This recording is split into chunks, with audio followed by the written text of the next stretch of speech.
Alert! New location. Alert! Brooks Falls in Katmai National Park has become synonymous with world-class grizzly bear viewing. 250 miles southwest of Anchorage lies Katmai National Park. Each year, millions of salmon swim upstream to spawn, but many never make it. The cause? Grizzly bears. Grizzlies flock to Brooks Falls in Katmai National Park to feed on the high concentrations of salmon in the area, giving Katmai National Park more grizzly bears than anywhere in the world. Here's why it's on our radar. Human encounters with grizzlies can be dangerous, oftentimes resulting in death. But at Katmai, there's a viewing platform where tourists can safely view bears fishing for salmon, with nearly 60 grizzly bears congregating around these falls. For the outdoor enthusiast, this is a bucket list adventure unlike any other. Interested?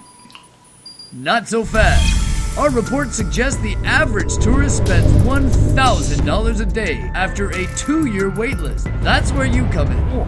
We want you to fly into Katmai National Park during peak season with no reservation on a tiny budget. Find out if there's an easier way. Peak season is July. So, have your bags packed and report back immediately. Hello? Yeah, I understand the mission. See the bears at Brooks Falls, no reservation during peak season, no 2-year wait list. Yeah, on no budget. Yep, got it. All right, you too.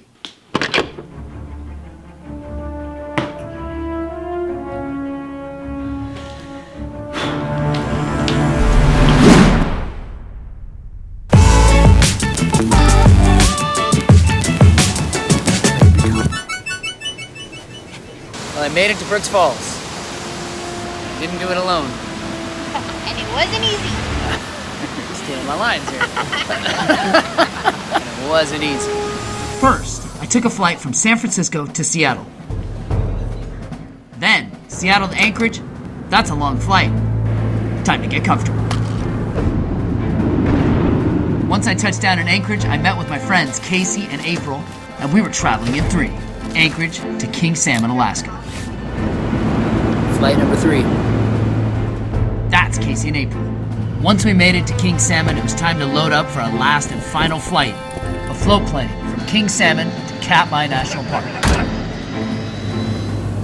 Side note, the flight was gorgeous.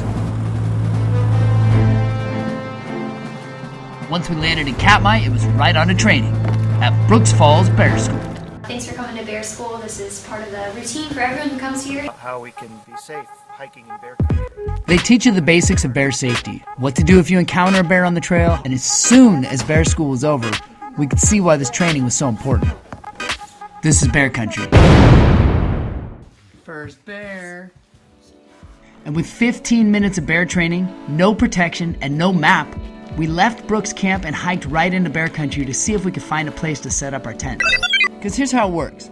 We flew into Brooks Camp along with everyone else, but most people get off the plane and go straight to a cabin, which is $700 a night after a 2-year wait list, or they get a campsite at the Brooks Camp campground, which is just a little bit outside of Brooks Camp. It has bathrooms and an electric fence to keep the bears out. That's nice. And it's only $15 a night. Yeah. But during peak season, it's pretty much booked out for a year in advance. Dang. So what we figured out is that as long as you're a mile and a half outside of Brooks Camp, you could set up a tent for free with no reservation and still experience the bears at Brooks Falls. So that's what we did. These are some frustrated campers. We don't even know where we're going. It's like amateur. We found it. So much happier right now. I'm about to burst. And we just found a sign that says, yep, you're now finally here. And here doesn't mean you made it like to a campsite or anything. It means you made it outside the 1.5 mile perimeter that is Brooks Camp, which is how we were able to camp for free during peak season with no reservation. And of course, none of us had ever camped in the brush before. Much less in brush with bears in it. We put our bear training right to work. We built a little covered eating area. We stored all of our food in bear canisters. We even improvised and hung the rest of our supplies from a tree, to keep the bears out. No, it's better. They don't teach this in bear school. Oh, that's a shame. And with camp all set up by 11:30 p.m., we were sleeping in bear country in Alaska. And after a solid night's sleep, we woke up with a few things to get together, This one is scrambled eggs with sausage. but only one mission.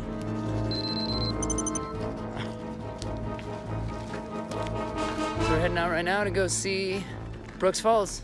So they taught us that anytime we're hiking in areas we think could have bears in it, we should make lots of noise. Because a spooked bear is a dangerous bear. Hey, bear. And we had no idea what to expect while we were out there.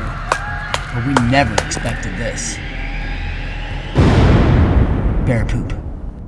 They're on the trail. And we didn't actually encounter any bears on our walk to the falls, but once we got on the platform, I mean, this was our first bear sighting, just over the side of the platform.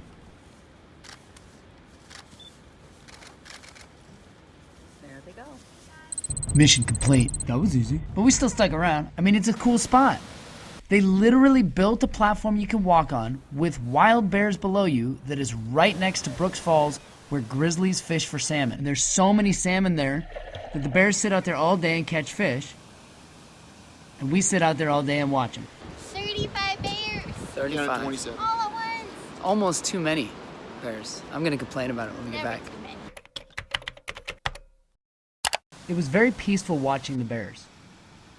We were just there while they were lounging around, while they were hunting and eating and fighting. And if you got tired of watching them at the waterfalls, you could just walk around other parts of the platform and see them in the forest. Because they were all over. So that's pretty much what we did for the week that we were there. Hang out with the bears at the platform, then hike back to Brooks Camp, eat lunch, hang out, hike back to the And bears. now we're gonna go back to Brooks Falls and see some more bears. As cool as it was seeing the bears at the falls and stuff, I was still a little like, meh.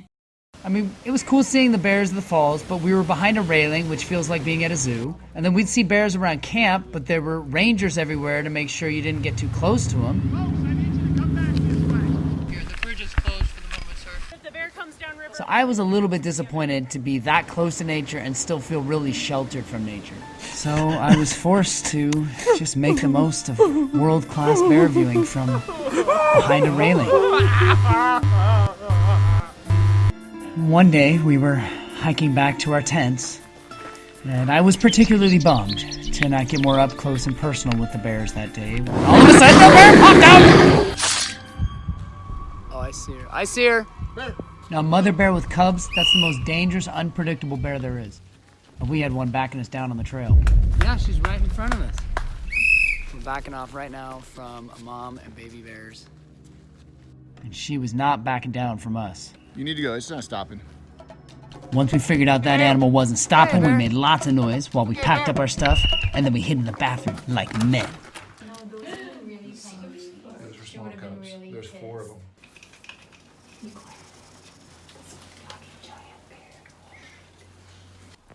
This was as close and personal as I could have dreamt.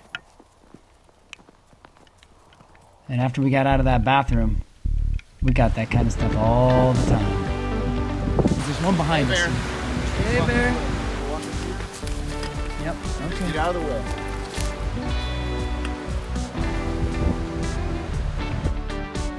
And after a week up there, it was time to decide if we really did do what we set out to do. And when I thought about it, it felt good to say, mission complete. Time to report back to headquarters.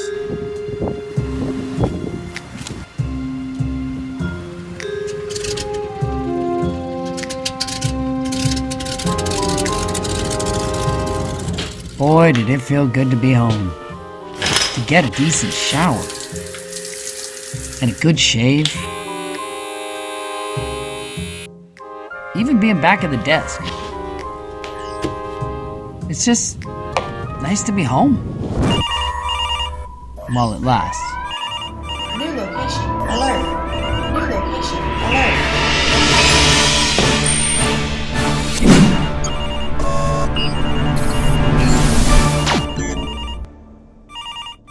Did anybody try him on his cell?